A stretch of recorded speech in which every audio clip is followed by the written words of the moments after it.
Word Pathfinders, welcome. Such an exciting time to be connecting with you once again. I'm very excited to be bringing your way today the 8th edition of our video on system thinking. Today we're going to look at how to develop system speed, how to ensure that your system has speed for high performance business system. So when you want to design a high performance business system, you need speed. So what is speed? The speed of a system or the speed of a process is the total elapsed time it takes to go through one system cycle, okay, from the first step to the last step. So every system cycle, for example, your lead generation system, okay, from the first step to the last step is a system cycle. So the total elapsed time it takes for you to move from the first step to the last step is what we call the system speed.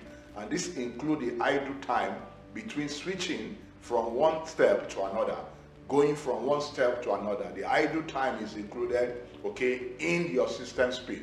This has very little to do with how fast your employees work. Your employees' working speed does not have anything to do with your system speed. How much, it has everything to do with, eliminating wasted time, the time it takes in moving from one task to another. As a matter of fact, studies have shown that the actual time required to produce any product or deliver any service is about the 5% of the total elapsed time that it takes to go through that system cycle, a single system cycle, from step one to another. I give you an example. If a printer, for example, tells you that it is going to take 5 days or 1 week, okay, to produce or print a product for you, the actual time it will actually take is just about 2 hours. In preparing and printing that document for you will actually take 2 hours. But you find out that 95% of the time is idle time. So how you are able to eliminate those idle time what will determine your system speed. So the rest of the time your job is sitting around waiting to be worked on. These are idle time, and that is the place you need to work on to reduce idle time and increase your system speed. Improving process speed will put money in your pocket. Why? Okay, you deliver faster, the cost, okay, because you are eliminating idle time, because your time is money. According to Stalk, it says every 25% reduction in a elapsed process time will double your productivity, which means that it will increase your productivity by 100% and reduce costs by 20%. So every time you are able to reduce elapsed process time, shrink it by 25%, you increase your productivity by how much? 100%, and you reduce costs, okay, by 20%. In this video, we're going to be looking at 7 ways, okay, to increase system speed and increase efficiency in your business processes. 7 ways to do what? To increase system speed and increase efficiency.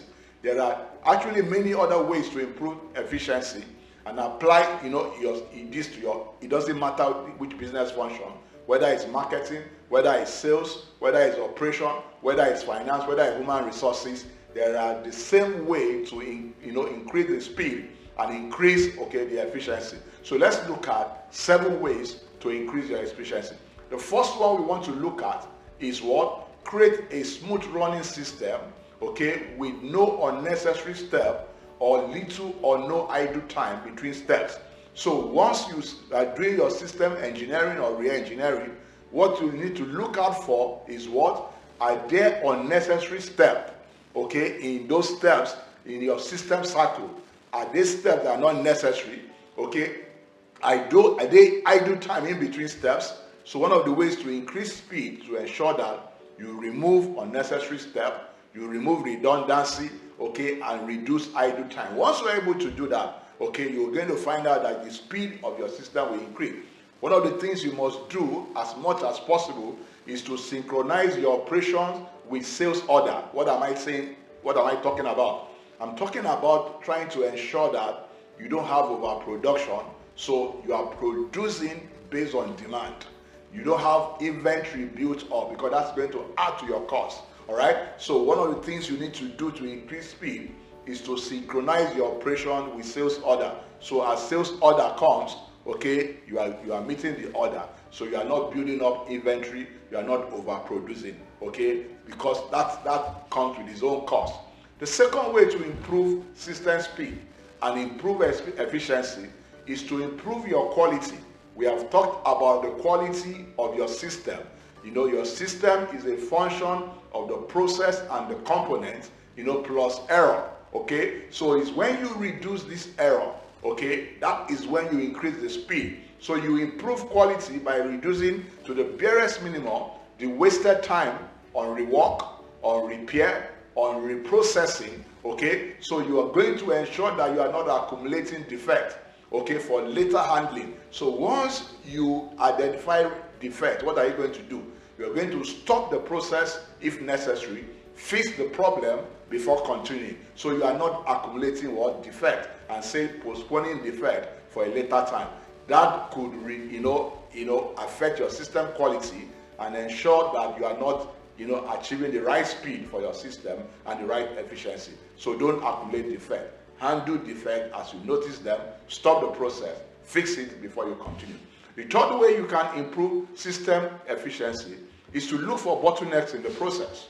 Okay, so where are bottlenecks in your process, and make changes to improve them in the weak link. So you find out where are bottlenecks, where do you experience delay, where do you experience bottleneck in all your steps. Okay, your system is only as fast as the slowest point. Okay, so where you have bottleneck in your system processes, in your steps of the system, is where that determine the speed of your system. Like I said, a chain is strongest as the weakest point. The same thing, your system is only as fast as the slowest point. Bottlenecks will kill system productivity. So you make sure that as much as possible, you're looking for bottlenecks, you're taking them away, you're resolving bottlenecks so that you can do what? You can increase your system speed and increase efficiency. The fourth way to increase your system speed and increase efficiency is reduce downtime due to poor planning and switching costs. One of the mistakes that a lot of people do is to believe that one way that to increase productivity is to multitask. Okay, so they want to wear different hats, but that is a productivity killer. One of the greatest productivity killer is what? Is switching between tasks. Why? Because there's a switching cost. The cost that it takes to switch from one assignment to another and switch back to the original assignment. So multitasking is what? Is a productivity killer.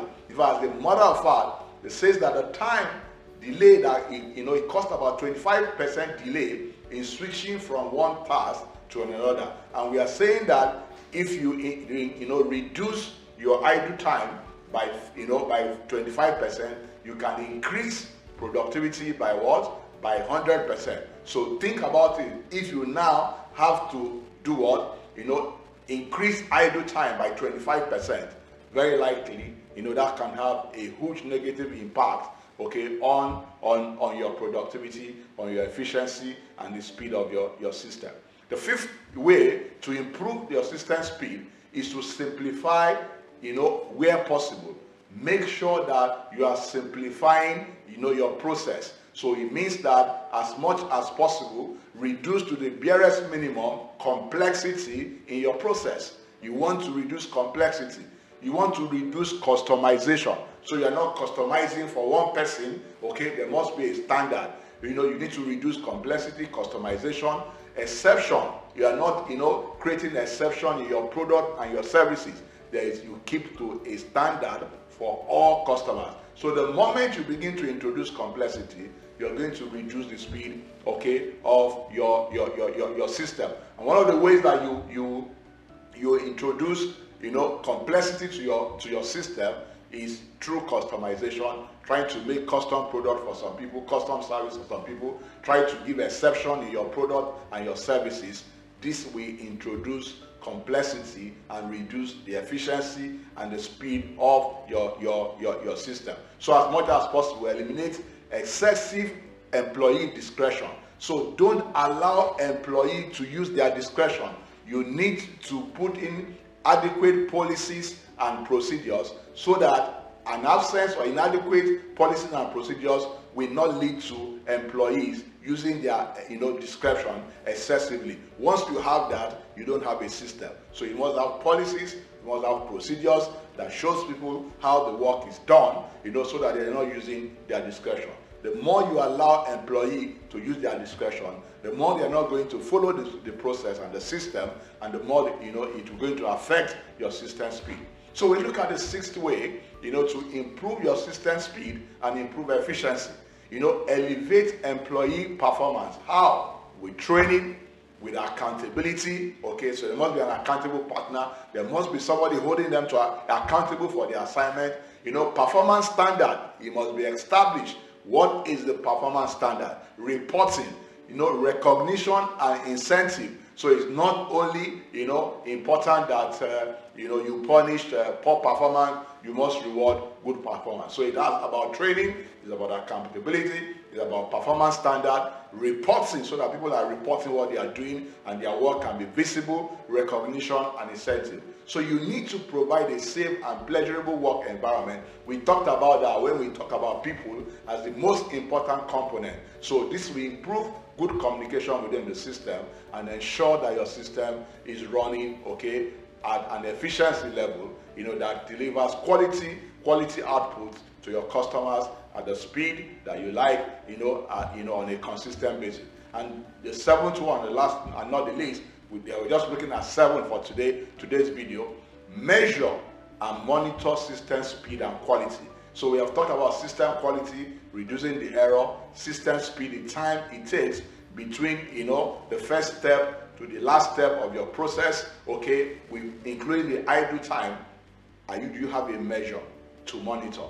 If you can't measure, you can't improve. So you need to be able to monitor, you need to be able to measure it, use this feedback to make necessary improvement that keep performance level high.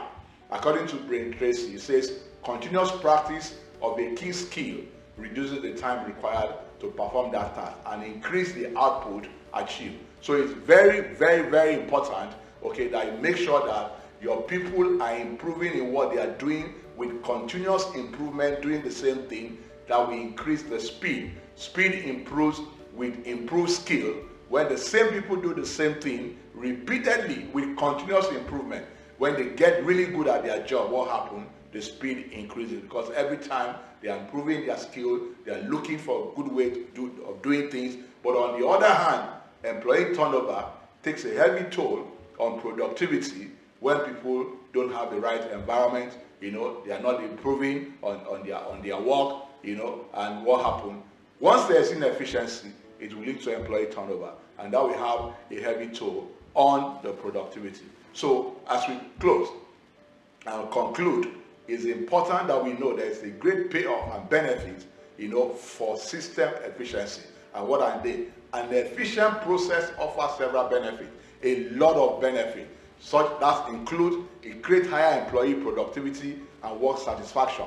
Once your system is efficient, in fact, I tell people, once people are seeing the result of what they are doing, and customers are satisfied, they're getting positive feedback, from the customer. What you got? Productivity will increase, momentum will increase, work satisfaction will increase, because you are seeing how your effort is adding to the bottom line. Why? Because of system efficiency. It increases the capacity for sale. All right, because now you have the capacity to deliver, then you can increase your capacity for sale. It first, it leads to faster invoicing and cash flow cycle. So your cash flow, increases. Happier customer, of course, you are delivering to customers, at the speed you have agreed with them. You are meeting service level, obligations, and the customers are happy, And what happens? If they are happy, they always come back. So you have repeat purchase because your customers, are happy, and overall, it lower cost. Very important, It lower cost. So this is what we're looking at today. The principle of speed, are varied, and they are covered in depth. In case you want to learn more about it, in my fast-selling, award-winning book, Start Up to Fortune, the A to Z of how to build a great business and make a fortune helping a lot of people. Or you want to attend our course, System Building Mastery, how to multiply your profit with our performance system and processes. You will learn a lot about how to increase system speed. I hope that, okay, you find this interesting. Next week, we'll be coming your way, and that's be the last, that's on the 9th edition. We'll talk about strategies that makes everything works. So I hope that you'll be tuning in. So that won't be our last edition. That will be our 9th edition. We're ending at the 10th edition. So please, if you find this very, very useful, I want you to leave your comments. And if you are yet to subscribe to our YouTube channel, please stop, click the subscribe button. Make sure you click the notification button so that you'll be one of the first that get all the updates that we are bringing, all the videos we are bringing your way. And please don't forget to share it, within your network if you find this valuable. Next week, we will see you, and we're bringing to you, the 9th edition of system thinking, okay, how to ensure that system is running your business and your people are running your business. See you next week.